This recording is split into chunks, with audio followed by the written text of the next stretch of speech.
bienvenidos, bienvenidas, amables oyentes, a su programa Diálogo Bíblico, especialmente en este momento en que hacemos un resumen de la conversación que hemos tenido durante esta semana. Me ha acompañado gratamente y gracias por estar con nosotros, don Marcelo Carvajal, quien es docente de nuestra universidad. Bienvenido, Marcelo. Ha sido muy grato realmente compartir toda esta semana con los radioescuchas. Así es que vamos a compartir también esta última sesión.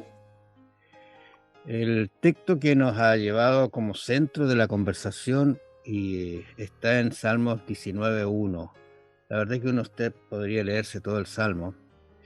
Dice: los cielos cuentan la gloria de Dios y el firmamento anuncia la obra de sus manos. Aquí hay una declaración muy potente, muy fuerte en relación a cómo debería ser nuestra visión de Dios, cómo debería ser nuestra actitud frente a Dios, porque hay algo que nos está contando diariamente.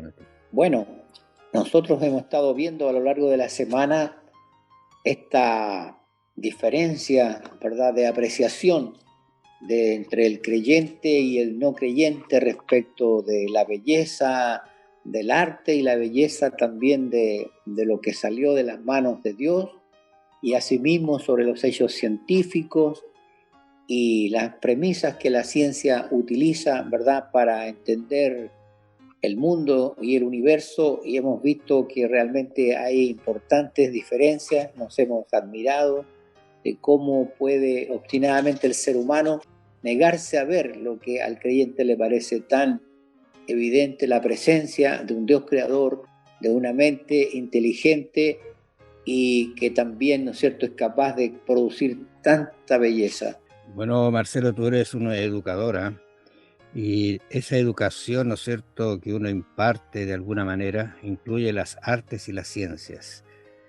Y nos hace reflexionar acá nuestra guía de estudio. Dice: ¿qué implica aprender o enseñar las artes y la ciencia desde una perspectiva bíblica?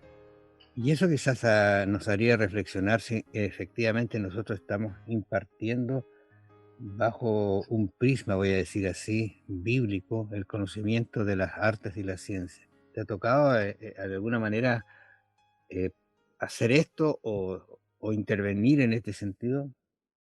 Muy ocasionalmente me ha correspondido, pero sí, bueno, a través de algunos escritos que hemos hecho, hemos podido vaciar nuestras ideas al respecto, ¿no? En que nosotros no estamos haciendo simplemente educación secular, como podría llamarlo alguno, ¿no?, es decir, enseñando lo mismo que enseñan todos, sino que lo que aparentemente estamos haciendo igual que otros, con los mismos contenidos. Sin embargo, todo aquello se filtra con lo que en la educación cristiana llamamos la integración de la fe en la enseñanza y en el aprendizaje, ¿no?, que coloquialmente denominamos IFE, de tal manera que todo lo vemos con unos lentes, ¿verdad?, con una óptica que es justamente la palabra de Dios.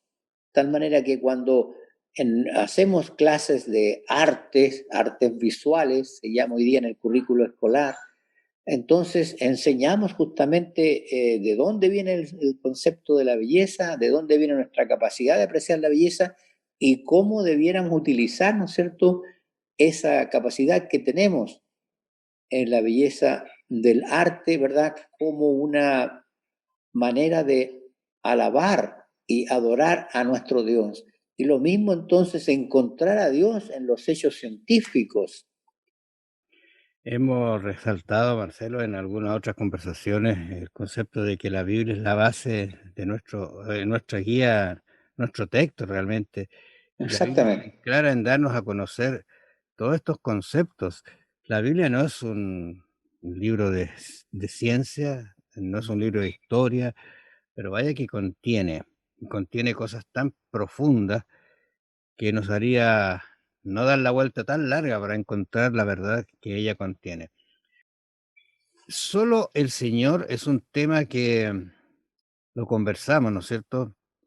Y Romano nos hace algunas advertencias en ese sentido, dice, porque la Sí, ira de Dios Se revela desde el cielo contra toda impiedad e injusticia de los hombres que detienen con injusticia la verdad. Porque lo que de Dios se conoce le es manifiesto, pues Dios se lo manifestó. ¿En qué se lo manifestó? En las cosas invisibles, su eterno poder, que están claras, dice, claramente visibles desde la creación del mundo, siendo entendidas por medio de las cosas hechas, de modo que no tienen excusa. Y esta palabra es muy fuerte, no tienen excusa. Tendrán que dar cuenta acerca de esos errores que han diseminado, ¿no es cierto?, han puesto en las mentes de los jóvenes especialmente. Claro, Pablo hace referencia justamente a esa actitud, a esa ceguera, ¿no? Él recuerda lo que ya el salmista declaraba, ¿no? En cuanto a que el mundo natural declara la gloria de Dios, lo que decíamos, ¿verdad?, en la semana, respecto de poder contemplar el firmamento, especialmente los cielos nocturnos, ver y ahí ver la gloria de Dios, ¿no? Como era la experiencia de David allí en su vida de pastor, ¿no es cierto?, por la noche, eh, acostado en el campo junto a sus ovejas y podía contemplar esos cielos y ahí él podía ver y sentir la presencia de Dios en esa majestuosidad de los cielos. Entonces Pablo dice, pero ¿cómo puede ser tan necios que no vean lo que es realmente evidente, ¿no? Entonces no tienen excusa, no conocieron a Dios, no lo alabaron, dice, no lo agradecieron, sino que se hicieron necios. ¿No? La oscuridad llenó sus mentes vacías. Fíjate que Nehemías 9:6, que es un libro de la Biblia, el Antiguo Testamento, dice, tú solo eres Jehová, tú hiciste los cielos y los cielos de los cielos, con todo su ejército, la tierra y todo lo que está en ella, los mares y todo lo que hay en ellos, y tú vivificas todas las cosas y los ejércitos de los cielos te adoran. Qué lindo pensamiento, Marcelo, en realidad, ¿no te parece? Claro, es tal la grandeza, la grandiosidad, la majestad, ¿no es cierto?, que se puede ver allí, que el autor bíblico, ¿no es cierto?, lo denomina el ejército, porque es una cosa para él en ese tiempo, ¿verdad?, en que escribe el profeta, un ejército era una cantidad grande, ¿no? Entonces lo denomina de esa manera. Seguramente el lenguaje se le hace insuficiente para poder describir la grandeza de lo que ha salido de las manos de Dios, pero él por supuesto lo puede apreciar perfectamente. Qué tranquilidad da al futuro de la vida, ¿no es cierto? No es incierta cuando uno tiene admite y acepta estas hermosas creencias en Dios. Vamos a conversar ahora la hermosura de la santidad. Hemos dicho algo, pero la verdad las cosas que se podrían decir, muchas cosas acerca de esto. Salmos 96:9 dice, adorar a Jehová en la hermosura de la santidad. Temed delante de él toda la tierra. ¿Qué te parece ese texto, Marcelo, hablando de este concepto? Sí, yo quisiera reafirmar, ¿verdad?, el concepto de que lo hermoso parte de Dios. De allí parte, ¿verdad?, este concepto de la belleza. Dios es un Dios creador, como sabemos, también nuestro Padre amantísimo, y este ser maravilloso ama la hermosura, ama la belleza, tanto en su dimensión física como también la belleza espiritual, ¿no? Y entonces se nos pone como referente la hermosura de su santidad, ¿no? Ahora hay que tener cuidado porque no todo lo hermoso es bueno. Salomón, ¿verdad?, en cierta oportunidad, que justamente en sus ya citados proverbios nos advierte, ¿no? Cuando dice, no codicies su hermosura, cuando le habla al hombre, ¿no es cierto?, respecto de la mujer, ¿ya? No codicies su hermosura, o sea, una mujer ajena, ¿verdad? Él o ella, dice, te van a arrastrar al pecado, entonces no todo lo hermoso es necesariamente bueno, así que ahí tenemos que hacer, como en muchas otras cosas, hacer la diferencia, ¿no? De poder percibir realmente si esto, por ser hermoso, es necesariamente bueno o en verdad no lo es. Estoy pensando, Marcelo, en la creación de Dios, su naturaleza, pero el ser humano, la perfección que hay en la creación del ser humano, la simetría que hay, que existe, Ajá. se ve una belleza extraordinaria.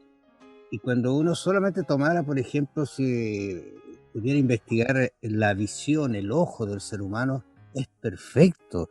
Cómo se plasman las imágenes y llegan al cerebro para uno entenderlas y dar a entender lo que, y comprender lo que está viendo, extraordinario.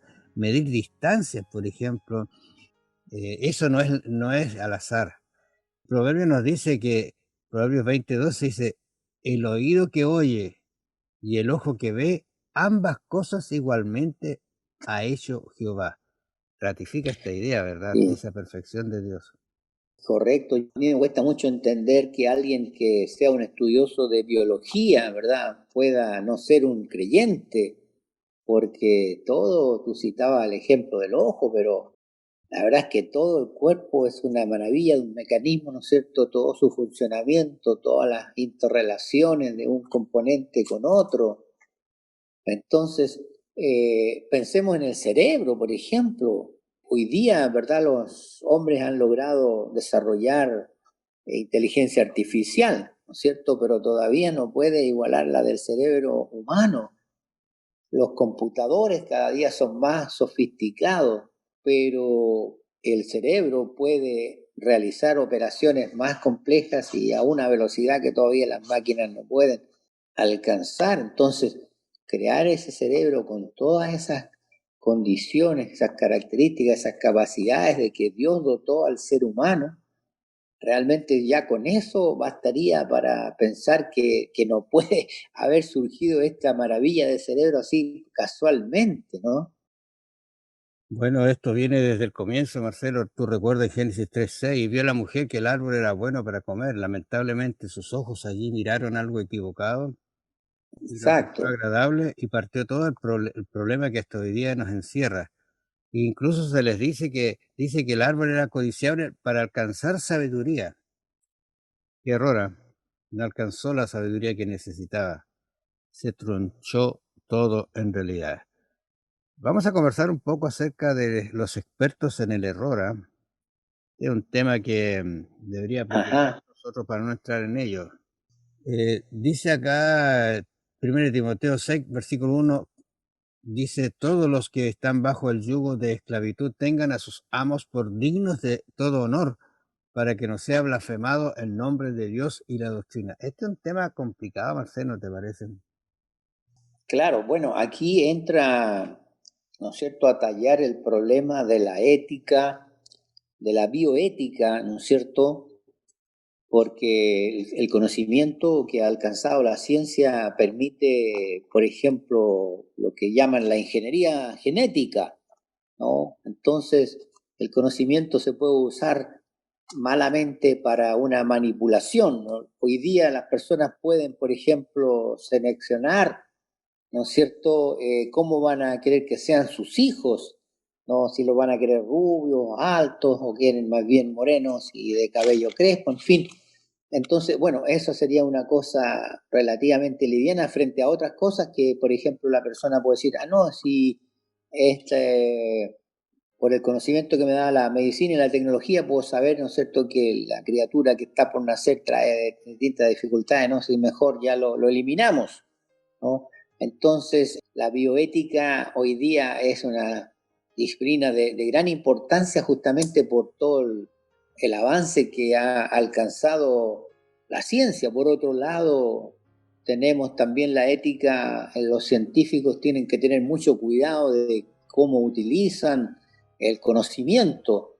Cuando se lanzó esas dos bombas atómicas ahí sobre las ciudades japonesas, ¿verdad? Había un equipo de brillantes científicos, ¿no?, encabezados por un alemán, ¿verdad?, que había huido de los nazis, Werner von Braun.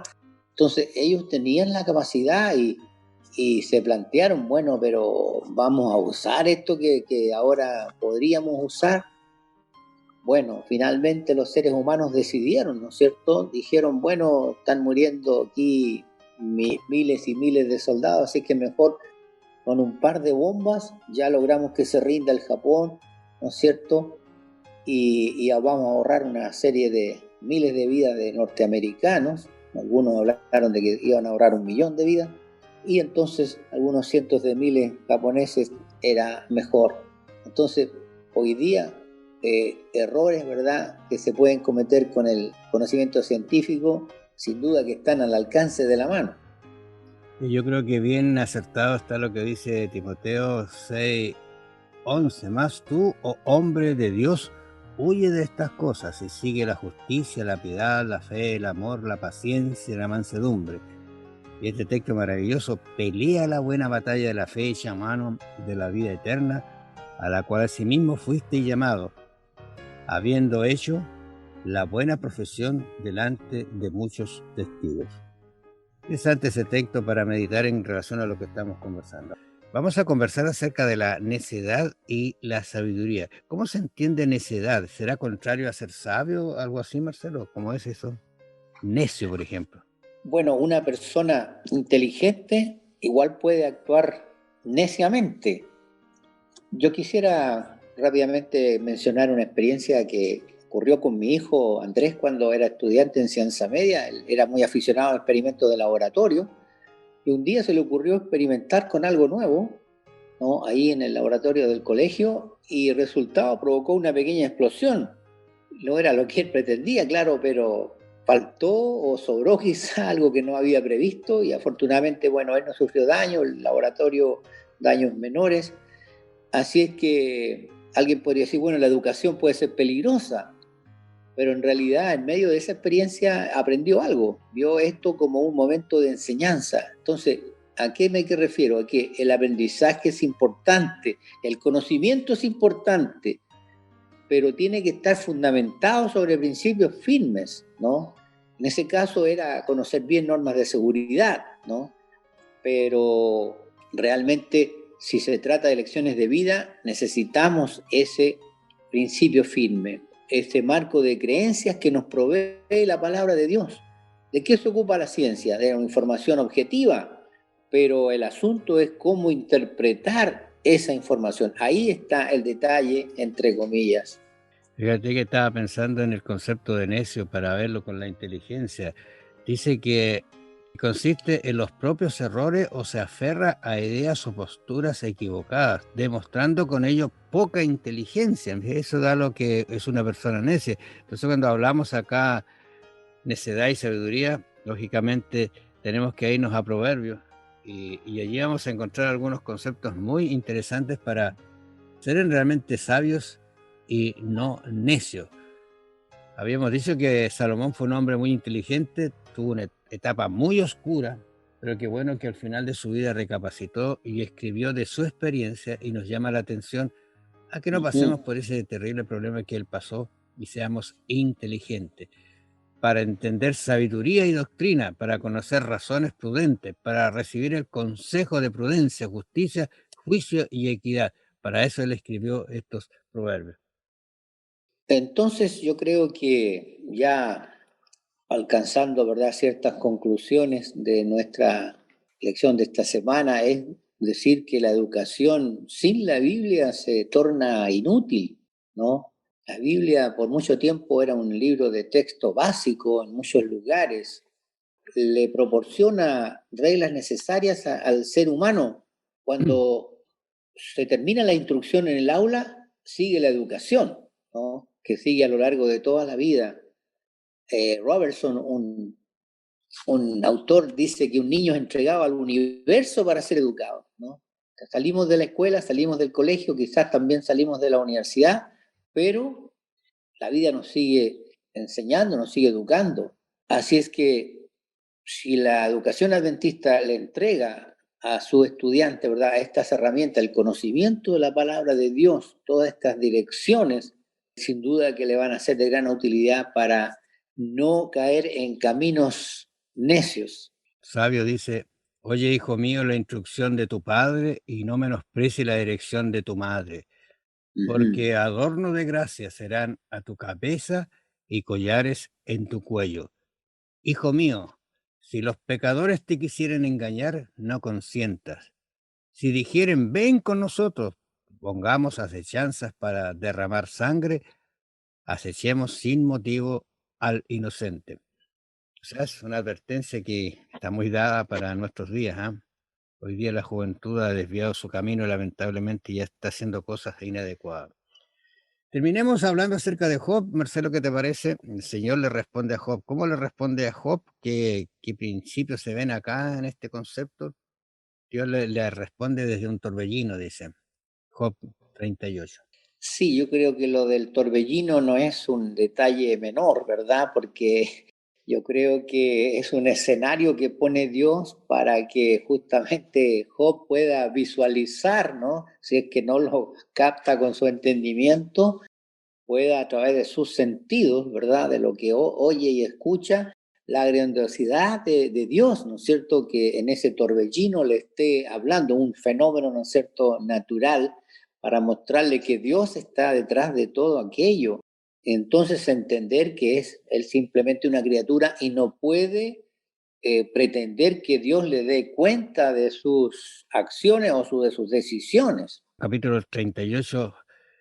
Dios le dice, ¿quién es ese que oscurece el consejo con palabras sin sabiduría? Y ahí está el concepto, ¿verdad? Sin sabiduría.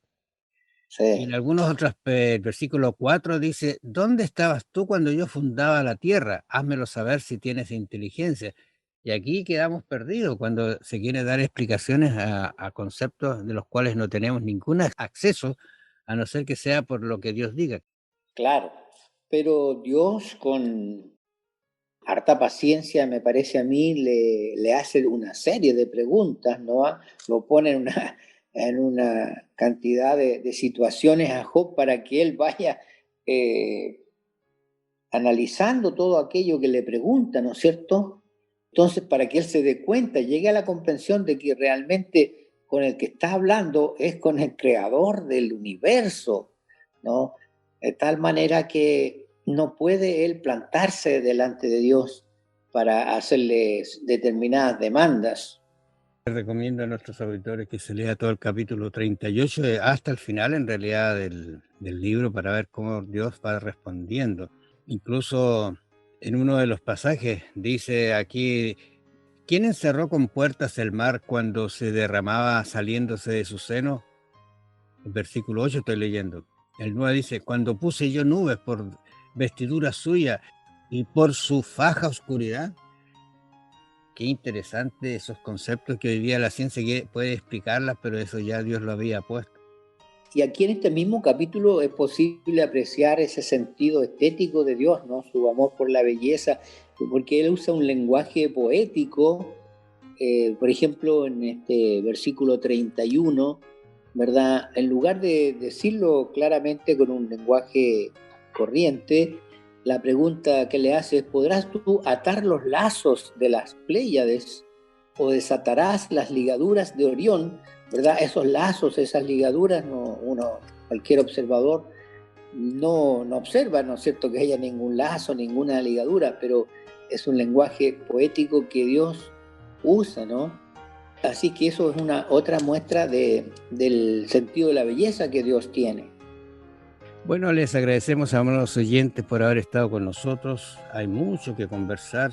Dedique tiempo para abrir la palabra de Dios, conversar con Dios por medio de la oración y que Dios le va a hablar por medio de la escritura. Gracias, Marcelo, por estar con nosotros. Nos encontramos la próxima semana. Bendiciones. Bendiciones para todos.